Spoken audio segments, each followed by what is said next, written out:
Hi dear students, in the previous session we discussed about the Aschelminthes. In today's session we are going to start with the next phyla, that is Annelida. So here we will take up the general properties and later on we will go through the each and every individual organism to understand the unique properties. Right now we will take up the phylum Annelida.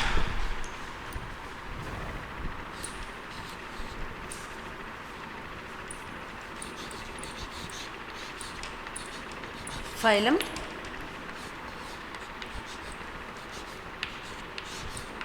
Annelida. So here this word Annelida suggests that there is a true segmentation. There will be a presence of distinct segmentation or septa formation. So here the word annulus refers to presence of true septum. The word septum is generally called as segments. And in case of these organisms, annelid, they possess a true metameric segmentation. You can find the circular rings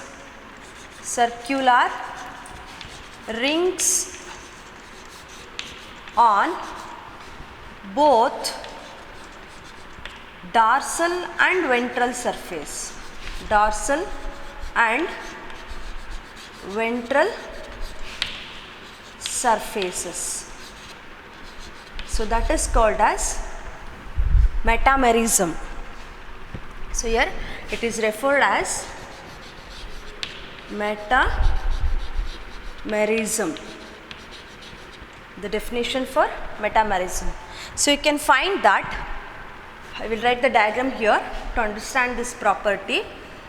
Here one of the organism which is worm like only without any of the appendages. You can find this as a farmer's friend. You know that which is a farmer friend, that is earthworm. Say for example this is a earthworm and which possess a circular rings both on dorsal and ventral sides. So those are called as annulus. Each unit is called as annulus. And the one compartment is called as metamer. And that's why it exhibits the metamerism. Here this is a anterior end with mouth.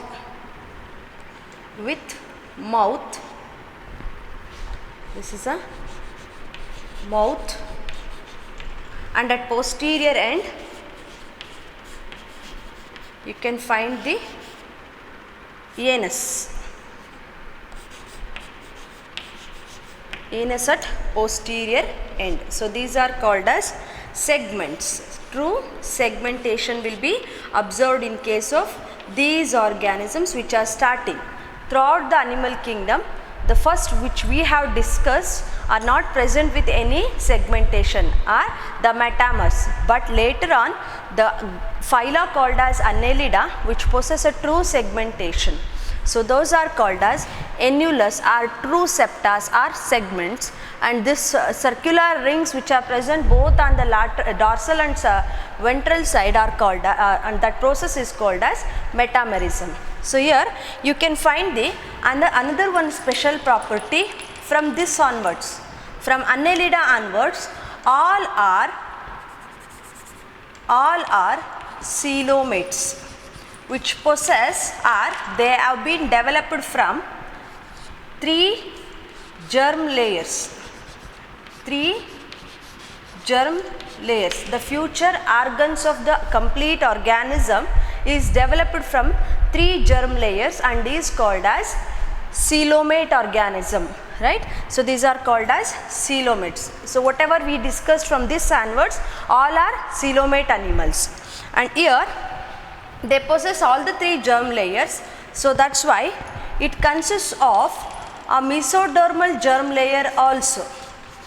Mesodermal layer will be there and it helps in the formation of body cavity. Body cavity. So here you can find that due to the presence of 3 germ layers, we will say that these are triploblastic also. Triploblastic coelomate animals, right? So regarding the coelomate property, the mesodermal germ layer will be there and that forms the body cavity of the organism, and due to the presence of 3 germ layers, these are called as triploblastic animals. And next, coming to the levels of organization, there is organ system level of organization. Organ system level of organization.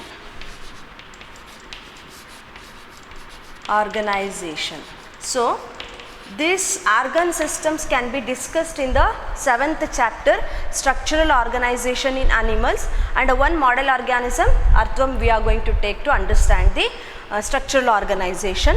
Say here they possess digestive system, circulatory system, along with that you can find the excretory system. So that's why they possess with the organ system level of organization, and it includes with the tube within a tube type of body plan. Tube within tube type of body plan.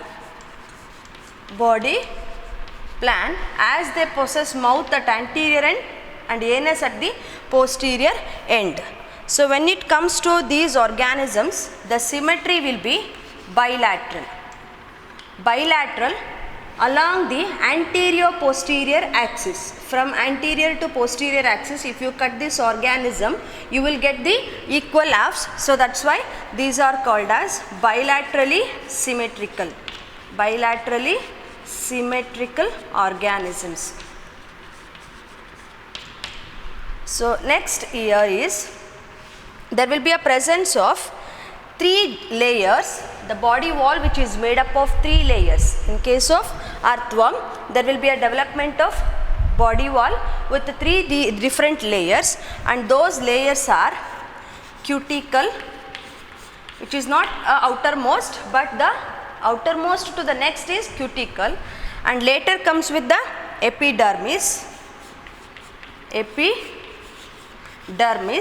and innermost layer is said to be muscular, with which it possesses longitudinal and transverse or circular muscles. Longitudinal and circular muscles will be there. That helps in locomotion. So we will find out this property next. Within 1 minute we will discuss this. And epidermis will be the outermost layer, and in this layer you can find the presence of dark reddish brown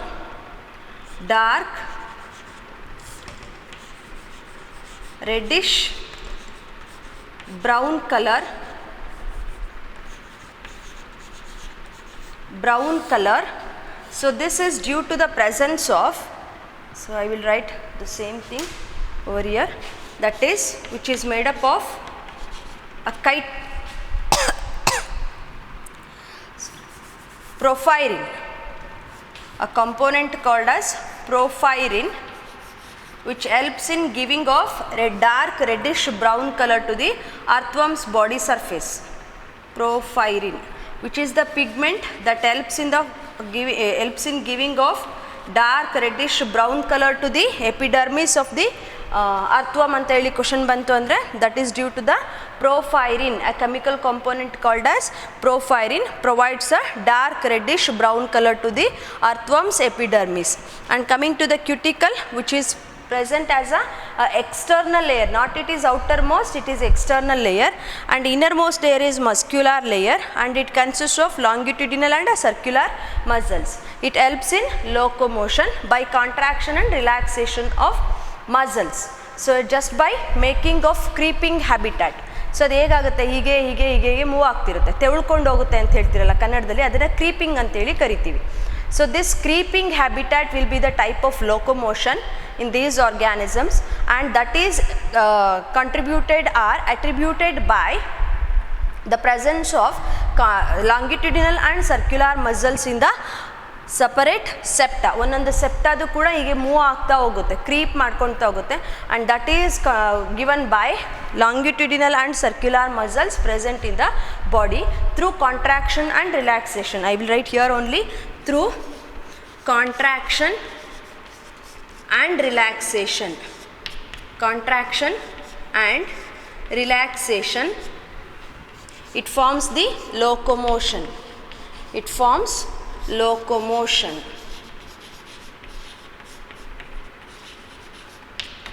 Locomotion. So when it comes to the next point, we will go to in detail regarding the digestive system, circulatory system, and also respiratory system. So the digestive system, as it possesses with the digestive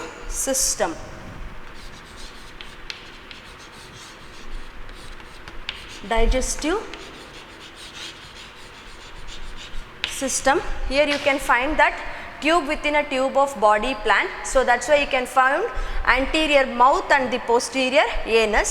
So it brings the complete digestive system. Here it is complete. It will take food into the body and forms the digestion, will excrete the material. So that's why it is said to be the complete digestive system, and the mode of nutrition will be intracellular.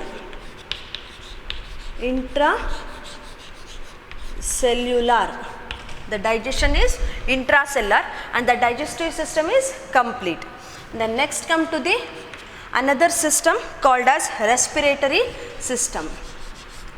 Respiratory system. Here the respiration process is by 3 different modes. So those are, the first one through general body surface,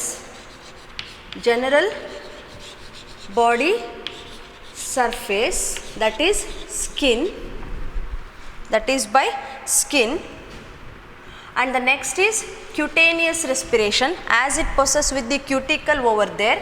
So that's why it is said to be cutaneous respiration.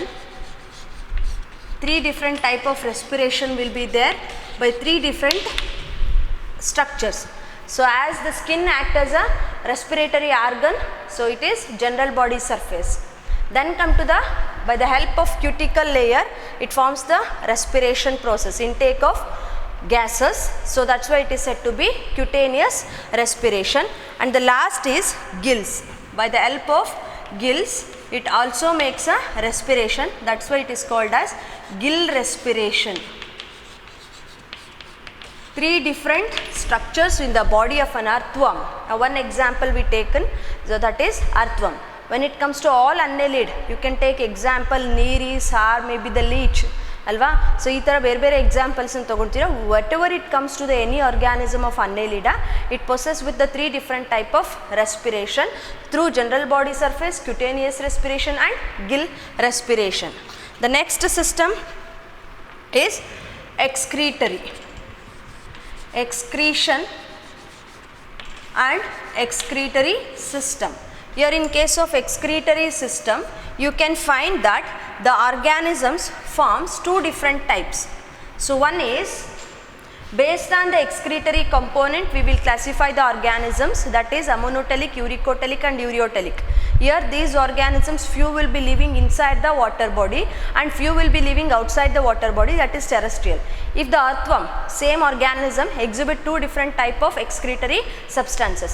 If the earthworm is present inside the water habitat, then it becomes ammonotelic. It will excrete the ammonia as a major product. But when it come out of the water body and live on the terrestrial mode, or it may forms the burrowing type of habitat within the soil.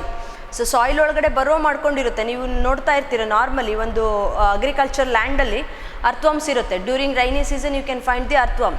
Then what happens, it become a terrestrial habitat and forms a scarcity of water for elimination of the ammonia. Water availability will be there, but the thing is, for elimination of ammonia there is a requirement of lot amount of water. Okay, so that's why they have to switch on to the next type of excretory form, the substance. So that's why they utilizes less water for excretory component. So that's why they can be turned into the next one called as ureotelic. The first will be ammonotelic. First will be ammonotelic if they are found in aquatic mode, aquatic habitat, and the other one ureotelic as it excrete the urea as its major component. So that's why ureotelic if it is living on terrestrial habitat, terrestrial mode. So that's why the excretion process is completed by the help of water. If it is present in the water media, predominant water condition, then they are ammonotelic. If converts into terrestrial habitat, they change their excretory product into urea, right? That's why both the type of excretory components will be formed. So that's why we will say that ammonotelic and ureotelic when it comes to all annelids. And next is nervous system.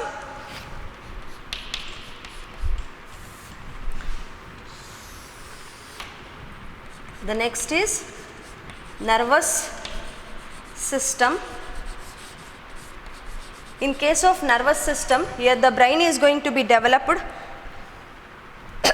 So that's why they forms circumpharyngeal ring, circumpharyngeal nerve ring, nerve ring, and also ventral nerve cord through ventral nerve cord. So dear students, I will tell you one thing. We are going to discuss about in detail the structural organization of earthworm in the 7th chapter. So you need to focus on which type only, no needed in description. So that's why I am telling you the nervous system. Here there is a requirement of nervous system as they require some of the stimulus from the external environment and also from the internal body. In case of these earthworms or maybe annelids, you can find the circumpharyngeal nerve ring, and later the ventral nerve cord is going to be developed. If you consider the circumpharyngeal nerve ring, say for example this is a pharynx and here is a mouth, and later the extension is said to be the pharynx. And what happens with this structure, the ring like structure which completely surrounds the pharynx, one thing, and on the ventral side a nerve cord is going to be developed. So this is called as a circum ಅಂತಂದ್ರೆ ಏನಪ್ಪ, circle type, ring type ಅಂತ ಹೇಳ್ತೀವಿ. pharyngeal ಅಂತಂದರೆ pharynx ಸುತ್ತ, ಓಕೆನಾ. Circumpharyngeal nerve ring, ಒಂದು nerve ring ಇದೆ, ಅದು ಪೂರ್ತಿ ಫ್ಯಾರಿಂಗ್ಸ್ನ ಸುತ್ತುವರೆದಿರುತ್ತೆ. ಹಾಗೆಯೇ ವೆಂಟ್ರಲ್ ಸರ್ಫೇಸಲ್ಲಿ ಡಾರ್ಸಲ್ ಆ್ಯಂಡ್ ವೆಂಟ್ರಲ್ ಸರ್ಫೇಸ್ ಅಂತ ಎರಡು ಸರ್ಫೇಸಸ್ ಇರುತ್ತೆ. And through the ventral surface there will be a rising or extension of the nerve cord. It will takes place. So that's why the nervous system is completed by the presence of circumpharyngeal nerve ring and the ventral nerve cord. So then we'll later move on to the reproductive system. So here the reproductive system,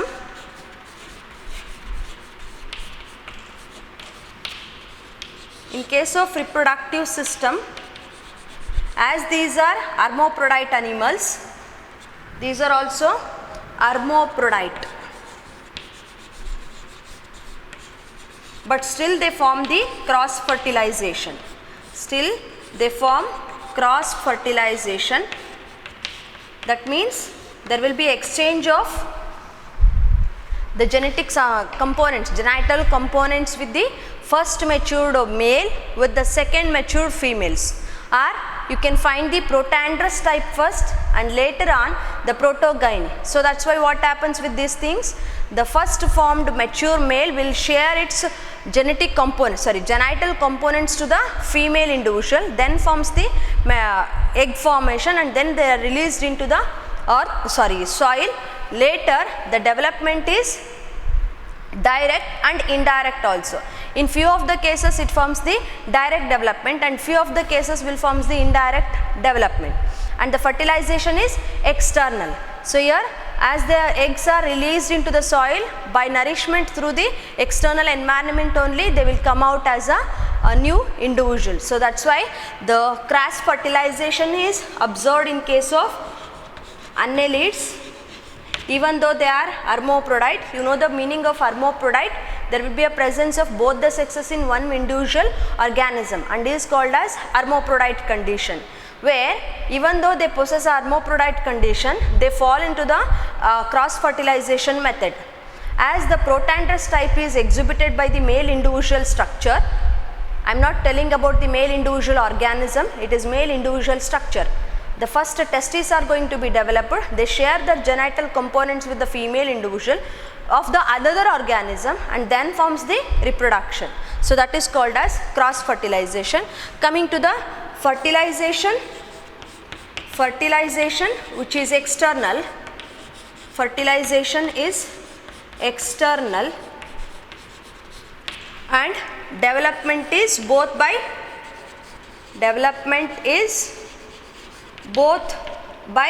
direct and indirect method. Direct and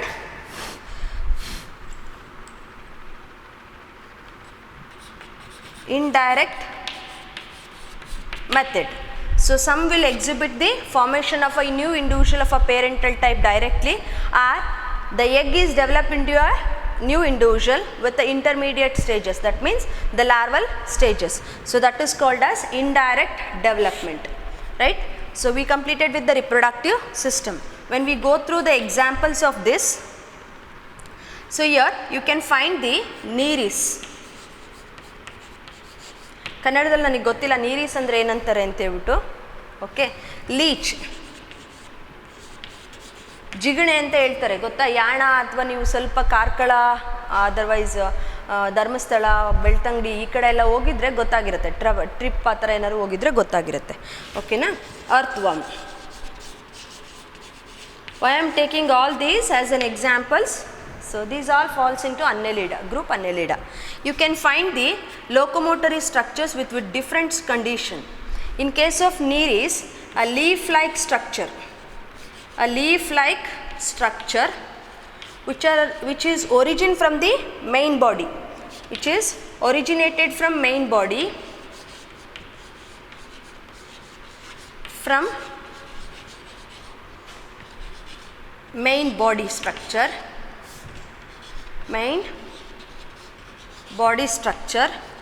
and is called as parapodia. ನೆನ್ಪಿಟ್ಕೊಳ್ಳಿ ಇವನ್ನೆಲ್ಲ, parapodia. So they just have the appearance like this.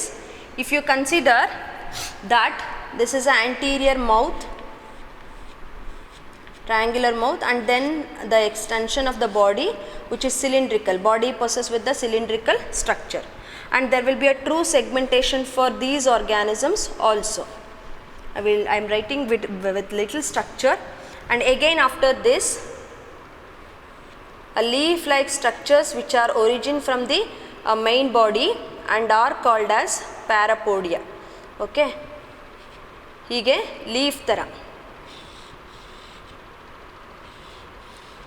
ಈ ಥರ structures ಇರ್ತದೆ. So these are called as ಪ್ಯಾರಾಪೋಡಿಯಾ. The locomotory structure in Nereis will be parapodia. But when it comes to the leech, there will be a presence of suckers. Suckers means blood sucking mouth parts.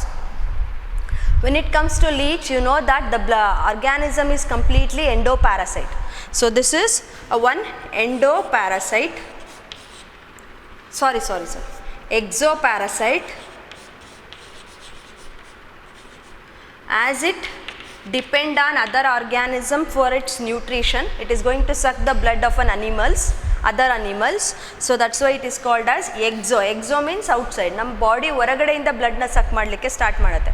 So ಹಾಗಾಗಿ ಅದನ್ನ Exo parasite ಅಂತೇಳಿ ಕೂಡ ಕರಿತೀವಿ. And here in case of this you can find the two different suckers. Those are anterior sucker, anterior sucker, SUCKER, anterior sucker, and the last is posterior sucker, second one. On the both sides, at anterior end and also at the posterior end, you can find the presence of suckers. ನೀನು ಯಾವ ಕಡೆಯಿಂದ ಹೋದರೂ ಅದು ಬ್ಲಡ್ಡನ್ನ suck ಮಾಡಲಿಕ್ಕೆ start ಮಾಡ್ಕೊಳ್ಳುತ್ತೆ. Okay, it is going to hook the body of a leech directly to this region or for any body parts, and after that it will shows the backside attachment also from its backside position, posterior side indanu attach agutte. So and after that what happens from the posterior end and also at the anterior end, it makes the sucking of blood by using the anterior sucker and the posterior sucker. So this is also helps in locomotion. Okay na. So regarding the locomotory structures in leech, and for this the scientific name is Hirudinaria. Hirudinariae. Nereis a genus name agide. And for earthworm, here we discussed already regarding the locomotory structure, the contraction and relaxation of longitudinal and circular muscles which are present on the annulus region, and those helps in locomotion. And its scientific name is ile bardirtini. The scientific name of earthworm is Perithema. Continue ಮಾಡಬೇಕು ನೀವು. Posthma. Perithema posthma is the scientific name of earthworm. Dravida grandis ಅಂತ ಕೂಡ ಇದೆ. ತುಂಬ earthworms ಇದೆ. More than 100 species we have. More than 100 species are there in earthworm only you can find. So in that Pheretima posthuma Drawida grandis, largest earthworm is Drawida grandis ಅಂತ ಇದೆ. ಓಕೆನಾ. So ಅದೇ ಥರ many organisms are coming under the Annelida, phylum Annelida. So here we completed up to this, and you can know that you can able to analyze that the reproductive system is hermaphrodite. Even it is hermaphrodite, it forms the reproduction through sexual method just by sharing of genital components like sperms and eggs to the female individual as by protandrous method. So here we completed with the phylum Annelida with the general properties here and the special properties over there. The animal with the circular rings and which exhibit the metamerism and the structures are called as annulus due to the presence of the three germ layers. All the three germ layers and are called as triploblastic animals, and by the presence of a body cavity forming structure called as mesodermal germ layer is called as coelomates, and they exhibit organ system level of organization, and here there will be a presence of tube within a tube type of body plan, and the organism can be cut into two equal halves through anterior posterior ends. So here it is considered as a bilateral symmetry. So then come to the body wall. The body wall which is made up of external cuticle and then outer epidermis and inner muscular layer, and here outer epidermis which is dark brownish in color as due to the presence of porphyrin, and the presence of longitudinal and the circular muscles which makes the contraction and relaxation which helps in locomotion. And then come to the unique properties. The digestive system is complete as they are fall in the body plan tube within a tube type, and the nutrition mode is holozoic and exhibit a intracellular digestion. They just secrete some of the digestive juices from the inner wall layer of the digestive system, and then later they are getting digested by the help of the juices. The respiratory system will be special in case of these organisms and forms general body surface. The skin acts as a respiratory organ. Cutaneous respiration by cuticular layer, and then gill respiration. In case of excretion you can find two different methods where they are actually living. If it is living in the aquatic mode, then they exhibit the ammonotelic type of excretion, and ammonia will be the major product eliminated. And in case of terrestrial habitat, they forms a urea as a major excretory product, and that's why they are called as ureotelic. And circumpharyngeal ring and ventral nerve cord, which forms a complete nervous system of the Annelida. And the reproductive system, when it comes to these organisms, are hermaphrodite. A single individual possesses both testes and ovaries, and then forms a cross fertilization also. Then the fertilization is external and development is both by direct and indirect method. Then come to the special property of each every organism, what we discussed here. Neer is, they possess a locomotory structures called as parapodia, which are leaf-like with origin from the main body, and leach by the presence of anterior and posterior sucker. You are going to observe these organisms when you come to the laboratory, right? So then after the earthworm, which is discussed over here, right? So we completed with the phyla Annelida. Thank you, dear students.